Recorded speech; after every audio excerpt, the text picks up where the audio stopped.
The war games had ended, but their echo reached far across the stars. For years, the tournament was known only for blood, steel, and pride. Now, because of one human who refused to fight, it had become something else, something new. Elias Rook stood. At the edge of the Zoltran mountain valley, below, alien children were running and playing.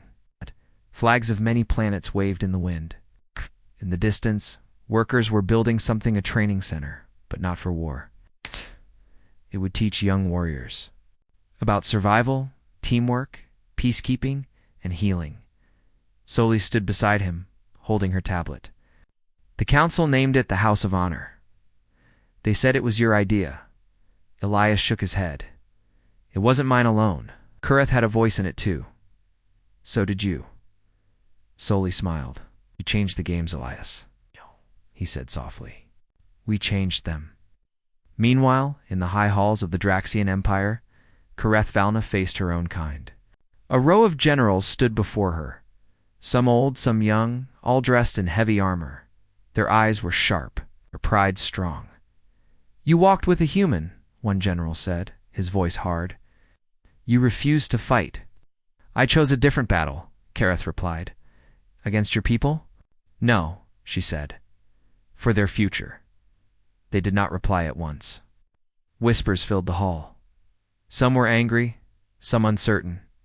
But one old general stood and said, Perhaps our strength has made us blind. If even a Draxian champion can change, maybe we must listen. Kareth bowed her head.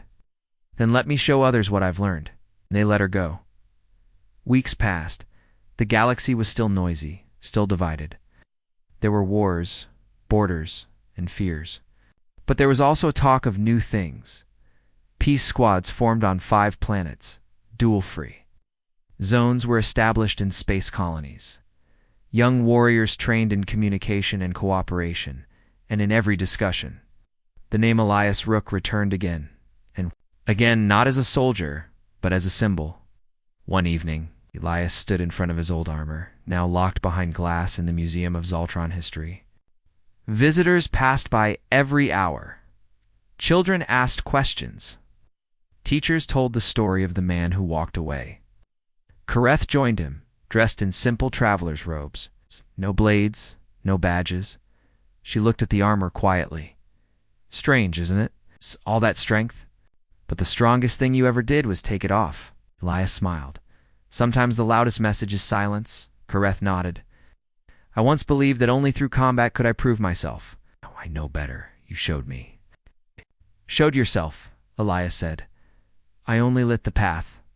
They walked side by side, out of the museum and into the evening street. The stars were rising. Later, Soli gathered stories from across different worlds, letters, reports, videos. She compiled them into a file titled The Day the War Games Changed. Some examples. A Rundari commander said, My son wants to be like the human strong, but kind. A merchant from the moons of Drea wrote, For the first time, I feel safe trading outside my sector.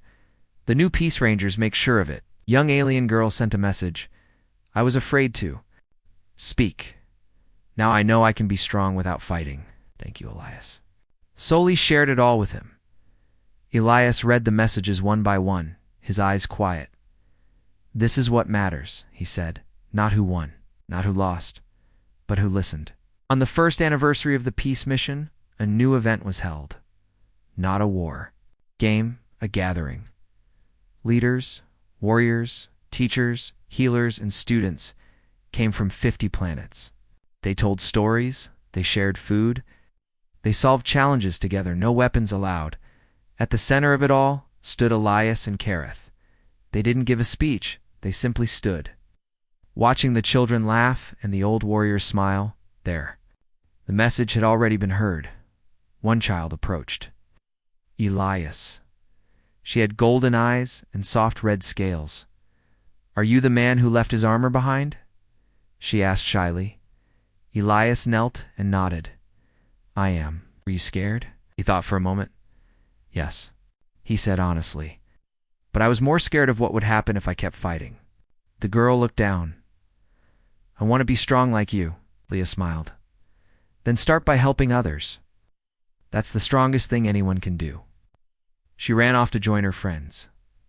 Kareth stepped beside him. You keep planting seeds.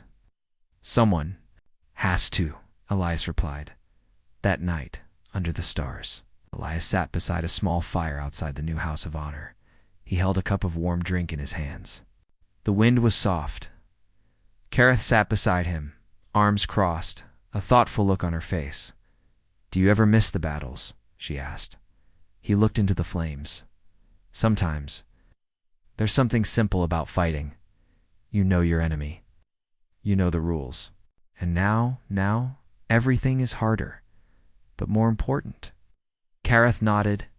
That's the truth. They sat in silence for a long moment. Then she asked, What will you do next? Elias looked at the sky. Go where I'm needed. There are still places that haven't heard. Still people who believe only in the blade. Then I'll come with you, Kareth said. Elias smiled. Let's walk this path together. Far away, on the edge of the galaxy, a young warrior heard a story about a human who walked into an arena and walked out without a fight, about an alien who mocked him and then followed him, about how the two changed not. Just the tournament. But history, the warrior smiled and decided that maybe, there was more to strength than winning. The stars looked like frozen sparks outside the wide windows of the Valeri mothership. Inside, the air was calm, cool, and filled with a faint scent of something floral strange, but pleasant. For Eli Carter, it was his first time standing inside a ship that wasn't made by humans. And more than that, it was his first time seeing real aliens. Tall, glowing, beautiful, the Valeri were not like anything he'd imagined back on Earth. Their skins shimmered like polished glass, soft yet radiant. Their voices were musical. Their movements were slow, careful, graceful, like they were always dancing in slow motion. Eli wasn't supposed to be here for long. He was a junior systems engineer, not a diplomat or soldier. It's just a tech guy with a tool belt and a neural pad. But a translator glitch in the main council room had caused confusion during a major human Valeri meeting. Someone important had panicked. A message was sent to Earth Command. Send someone who can fix this fast. And Eli was the one closest in the sector. So they pulled him from his small outpost on Mars orbit and shot him straight toward the Valeri diplomatic cruiser. He'd barely had time to shave. Now, here he was, walking through crystal glass corridors, guided by silent Valeri guards with silver armor and long braided hair. He didn't speak their language, but he had a translator node in his ear. It wasn't. Perfect Valeri speech was filled with song-like tones and subtle motion signals, but it worked well enough for tech talk. They led him to a quiet chamber, where the broken translator console sat under a soft white glow. This unit speaks strangely, guard told him in accented English. Your high ones await your repair. Got it, Eli said, kneeling next to the device. Give me a few minutes. He opened the panel, pulled out the neural connectors, and ran a diagnostic on his pad. The signal was garbled due to a wrong frequency match. Nothing too hard, just needed a firmware refresh and some tuning. He worked silently, focused, until a soft voice behind him broke the stillness. You are? Human? Eli turned, startled. Standing in the doorway was the most stunning Valeri he had seen yet. Her hair fell like glowing silk to her waist. Her eyes were violet, with soft golden rings. Her clothes sparkled like woven starlight. She held herself like a queen, though she looked barely older than him. Yeah, Eli stammered. Engineer Eli Carter. I'm just fixing the translator. The woman tilted her head. Your speech is relaxed, casual. Are you not afraid to speak in such manner? Eli blinked. Should I be? She took a step closer, curious. You do not kneel before royalty? Wait, royalty, Eli said, rubbing the back of his neck. I'm so sorry, I didn't know. We don't usually kneel unless it's really formal. I didn't mean disrespect. She smiled gently. You are honest? That is rare. Before he could say more, the console buzzed, finished updating. He pressed a few keys. The display flickered, then the signal became clear. Success. Fixed it, he said, giving a proud nod. Should work now. He stood up, brushing off his jumpsuit. The woman watched him with interest. You are different, she said. He chuckled. People say that about me all the time. Your name? She asked. Carter of Eli? No, Eli Carter. Just call me Eli. She repeated it softly. Eli.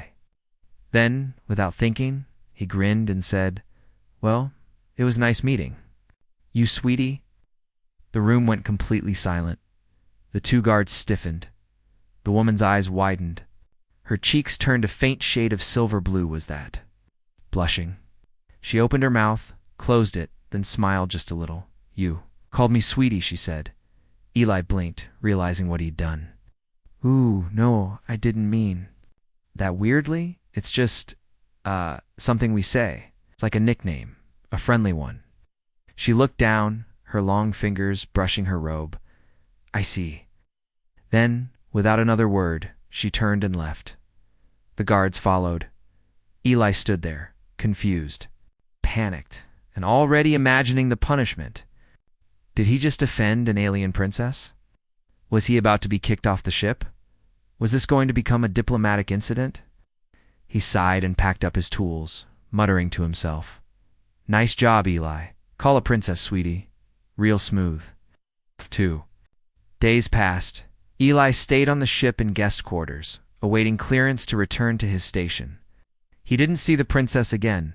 Maybe she was offended or embarrassed. Maybe she told her mother, the queen, and they were planning to send a complaint to Earth. He didn't know until the third night, when his door chimed softly. He opened it tanned, saw her again, alone. She stepped inside without asking. I am called Saraksa, she said quietly. Daughter of Empress Felina. I wanted to speak with you. Eli gulped. Right. Princess Saraksa. It's an honor. You may still call me sweetie, if you wish, she said. Eli stared. I asked the translators about the meaning. She continued, They said it was a human term of affection, a gentle one, for someone you like. Is that true? Yeah, Eli said, a little awkward. It's kind of sweet, like a nickname. Some people use it casually, others for someone special. I just use it when I feel comfortable. Saraksa tilted her head. Yeah, no one in our court speaks in such ways. We speak titles and ranks, roles. But when you called me that, I felt something new. She took another step forward. Your people. You speak with warmth, with heart. Eli smiled slightly. Yeah, we try. Saraksa looked at him seriously. I want to learn. Learn what? She paused. The way you speak. The way you feel. Not as a soldier, not as an ambassador, but as a human. Eli sat down slowly. That's a big thing to ask. I know. She walked over and gently sat across from him. For a while, they just sat in silence. Then she said softly, Thank you, darling. Eli blinked. She smiled. His heart skipped, and in that moment, across stars and species, something impossible had quietly begun. The next morning, Eli Carter was still thinking about her. Princess Saraksa. Not just a princess, but a Valeri royal. An alien with violet eyes and glowing skin, whose voice sounded like gentle music. She had visited his room alone. She had called him darling. She had smiled. He couldn't stop replaying that moment in his mind. He sat at the small table in the guest lounge, pushing around his breakfast with a fork. The food was Earth standard, brought for human guests, but Eli barely touched it. Other crew members passed by him, but he wasn't paying attention. Suddenly, Commander Hargrove, the human representative on the diplomatic team, appeared beside him. Carter, she said in a sharp voice. Walk with me. Eli stood up quickly.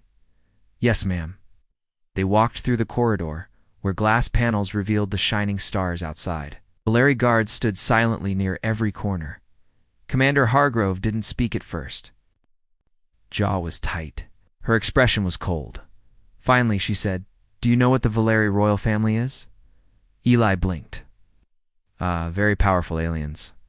She gave him a sharp look. They rule an empire of 12 systems. Their empress is treated like a living goddess. And you, Carter, are a low-ranking engineer who just called her daughter sweetie. Eli's face turned red. I didn't mean I know what you meant, she cut in. But the Valeri don't. They don't joke the way we do. They don't flirt. They don't even touch hands in public unless they're married. You could have insulted her? You could have started a political disaster? I'm sorry, Eli said, looking down. She didn't seem offended. She came to talk to me afterward. She said she wanted to learn about human affection. Commander Hargrove stopped walking and looked at him carefully. She came to you. Alone? Eli nodded. The commander took a deep breath. You're not in trouble yet? But be careful, Carter. You're not just representing yourself here. You're representing Earth. She paused, then added, whatever this is between you and the princess, don't let it go too far. Eli said nothing. He just nodded again. But inside he knew it was already too late. That evening, a message appeared on Eli's room screen. Come to the garden chamber. I will be waiting. Saraxa. The garden chamber was unlike anything Eli had seen before. A huge glass dome stretched over living alien plant trees with glowing leaves. Flowers that floated mid-air, vines that hummed quietly. Saraxa stood among the light blue blossoms, her long hair moving slightly in the soft wind. She wore a long robe of silver and green. She looked like she belonged to the stars themselves. You came, she said softly. I wasn't sure I should, Eli replied. My commander, she warned me. Saraxa smiled gently. I understand. Our people live with many rules. Yours do too. She stepped closer. But I wanted to speak without titles, without duty, just as Saraxa and Eli. Icy smiled nervously. All right, just Eli then. They sat on a curved bench made from something smooth and warm-like. Stone, but softer. Saraxa looked at him curiously. Why do humans use soft words? Sweetie, darling, love? Why say these things instead of names? Eli thought for a moment, I guess. We use them when we care about someone, when we want them to feel special. Sometimes it's romantic, sometimes it's just kindness. Do you have a word for someone who makes you feel warm inside? She asked. He chuckled. A few? Babe, honey, sweetheart. Saraxa repeated the words, testing. Them sweetheart, honey? She looked at him. And which word would you use for me? Eli's heart skipped. I think I already called you sweetie once, and if you called me that again now, he smiled, then I'd be in trouble with both your guards and my commander. Saraxa giggled softly and let it remain our secret. They sat in silence, for a while just watching the stars through the glass. Then Saraxa asked, Do humans feel emotions quickly? What do you mean? You have known me for only a few days, she said. Yet you smile when I enter the room. You speak softly. You look at me with warmth. That is emotion. Yes? Eli nodded slowly. I guess. Yeah, I like you. You're curious. Kind. Brave. That's enough reason for humans to feel something. Saraxa looked thoughtful. Among the Valeri, emotions are dangerous. Love is a rare bond formed only through arranged unions or long service. Public displays are discouraged. Sounds lonely, Eli said. She looked down.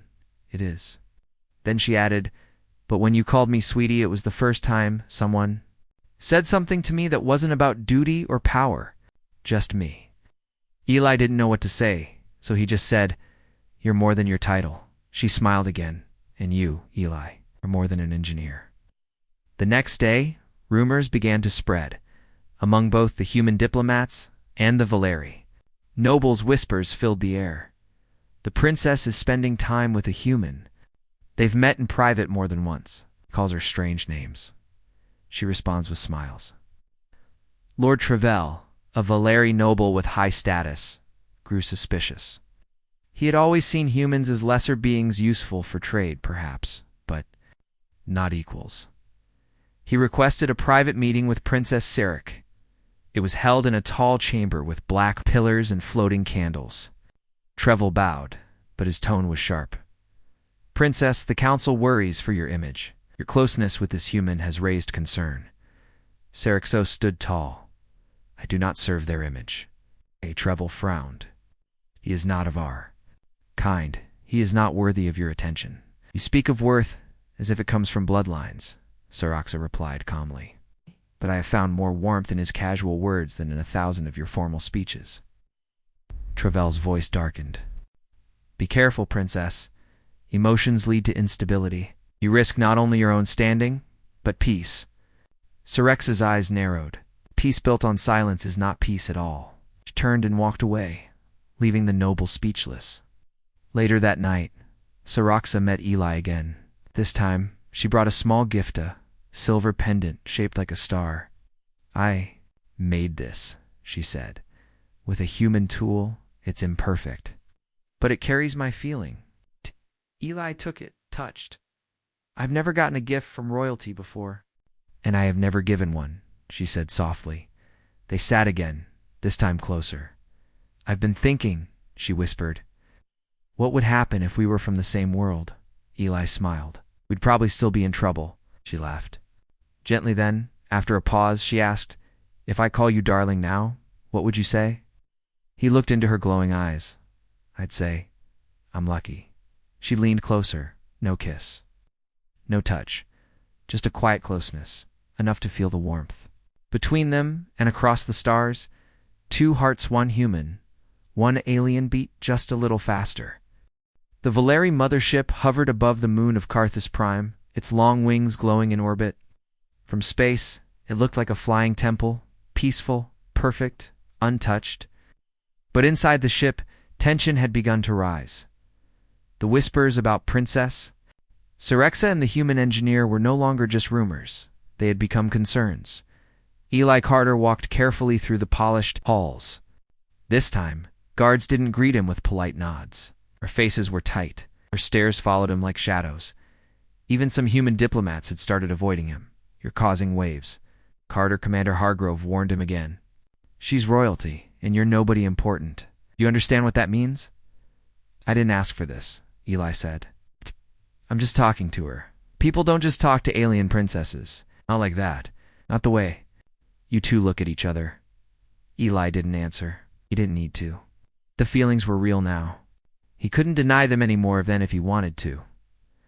That evening, Princess Sirixa appeared again, this time in front of the entire human delegation. I request the company of Eli Carter, she said in front of everyone. Her voice was strong, graceful, and without hesitation. The human officers looked confused. Some were shocked. Commander Hargrove frowned deeply. You want him to attend the Valeri royal feast? One human diplomat asked. Yes, Siraxa replied calmly. Personal guest. Her tone left no room for argument.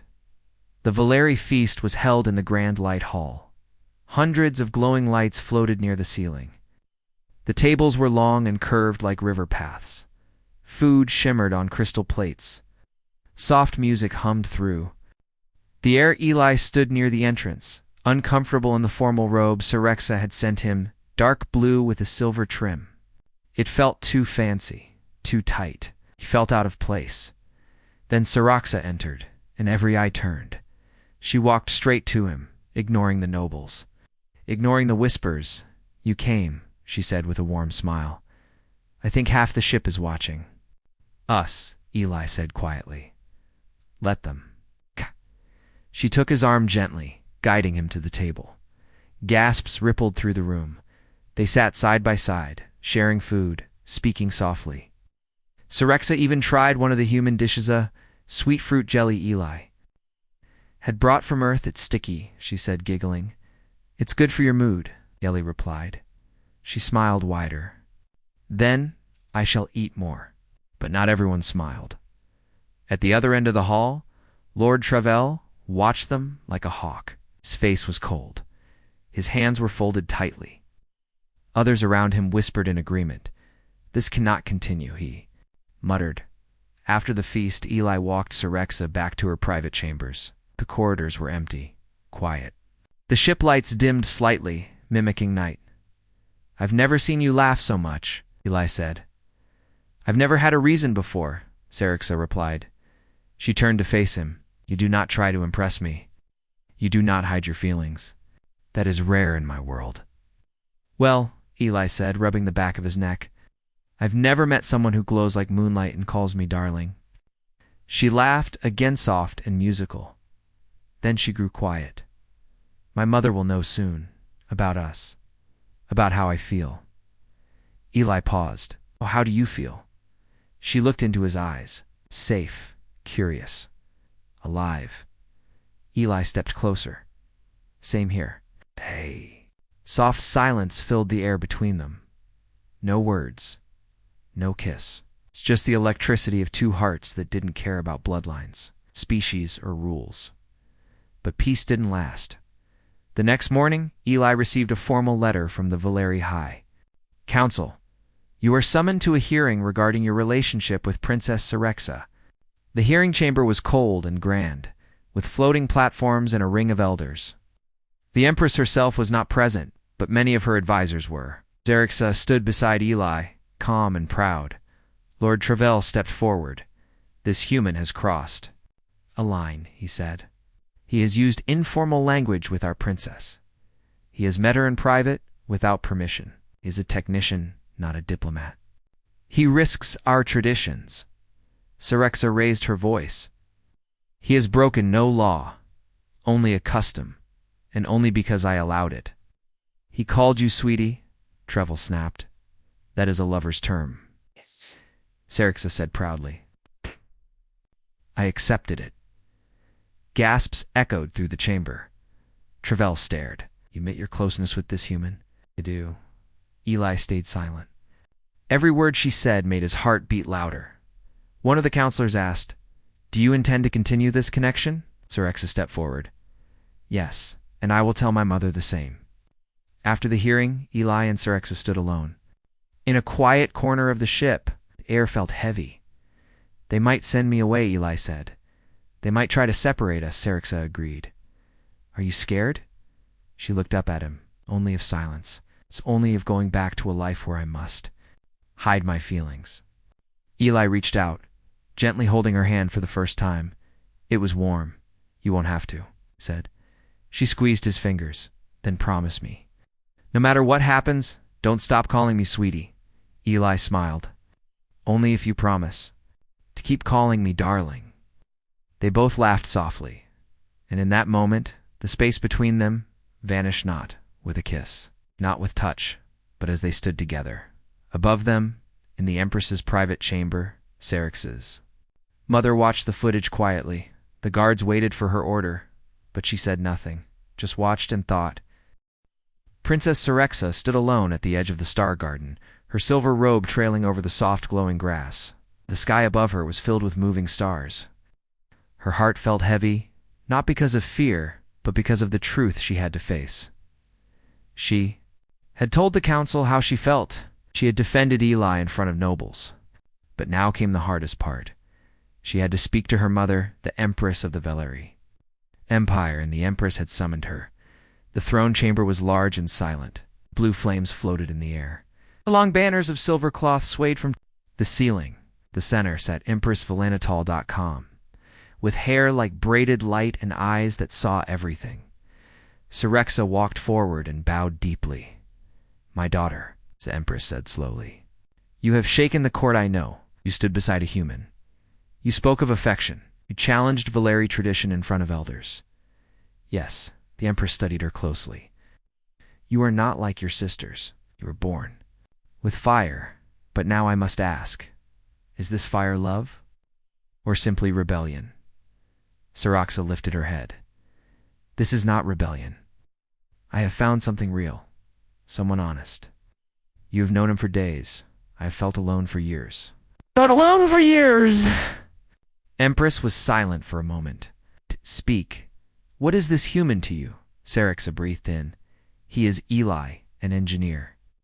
He listens without judgment. He speaks to me like I matter, not as a symbol, not as a title, but as a person. And he calls you sweetie. A faint smile touched the Empress's lips. A strange word. Sarixa smiled back. A word that made me feel seen.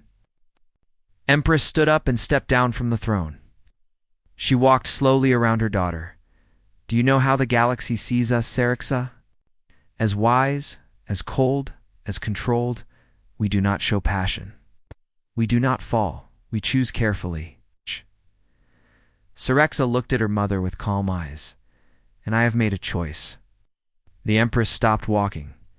And what if that choice costs you your place? In the line of succession, then I will walk away from the throne. A long silence filled the room. Then the Empress nodded once. Very well, she said. But I must see this human myself. Meanwhile, Eli Carter sat in his quarters, staring at the message on his screen. Prepare to leave the ship. Transfer orders approved. He read it again and again. Commander Hargrove had given him the news. They want you gone before things get worse. You'll be transferred back to Earth's diplomatic outpost. Eli felt a hollow ache in his chest. So that's it? I'm sorry, Carter. You were never meant to get involved this deep. You're a good man, but this is bigger than you. He nodded slowly, but deep inside, something refused to accept it. He had faced danger before on broken ships, during asteroid storms, even in a fire on Mars, station, but this felt worse. This was loss. Later that night, his door chimed. Again, Serixa. She stepped in quickly, her face serious. They're sending you away. He nodded. Tomorrow? No, she said. I won't let them. She reached into her robe and pulled out a small silver device. What is that? A shield key? It allows access to the Empress's private court. Eli blinked. Wait, where? Mother? She wants to meet you alone. Eli stared at her. Serixa, this isn't just between us anymore. She stepped closer. Ow. Then let her see you the way I do. The next day, Eli stood inside the private court of Empress Valina. He was nervous. Very nervous. His hands were sweating. He wore the formal robe Serixa had picked for him again, though he didn't feel like he belonged in it. The Empress stood at the far end, her back to him, looking out a tall window. You are Eli Carter. She said without turning, Yes, Your Highness. Do you know why you're here? I think so. She turned slowly, eyes scanning him from head to toe. You are not strong, not royal. You're not trained in court matters. You have no bloodline worth mention. Eli swallowed. No, ma'am. I'm just me.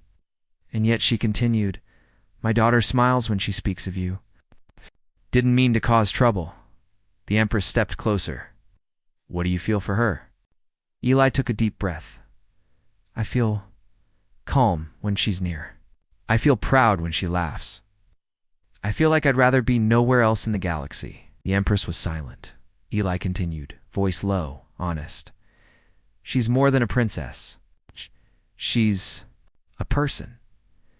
And I like her for who she is, not because of her crown. Still silent then. Finally the Empress said, You may return to your quarters. That was it. No threats. No punishment. Just a look along, unreadable look and then silence. That evening, as Eli sat in his room unsure of what the meeting had meant, the door opened again. Serixa walked in, glowing softly, holding a sealed scroll. What's that? He handed it to him. He opened it slowly. His eyes widened. An invitation. To the Unity ceremony? Serixa smiled. My mother has agreed to create a new event, symbol of peace between Valeri and humans. You and I will be at the center. Eli looked stunned. What does that mean? It means, Serixa said, that she does not fully approve, but she will not stop us. Eli smiled slowly, and she stepped closer. We are free to choose. Eli looked into her violet eyes. Then I choose you. I choose you, sweetie. He laughed. Still makes me blush when you say that. It you, darling. Still make me smile. They stood together under the soft light of the ship's stars, no longer hiding, no longer afraid. And for the first time, the distance between two worlds didn't feel so wide.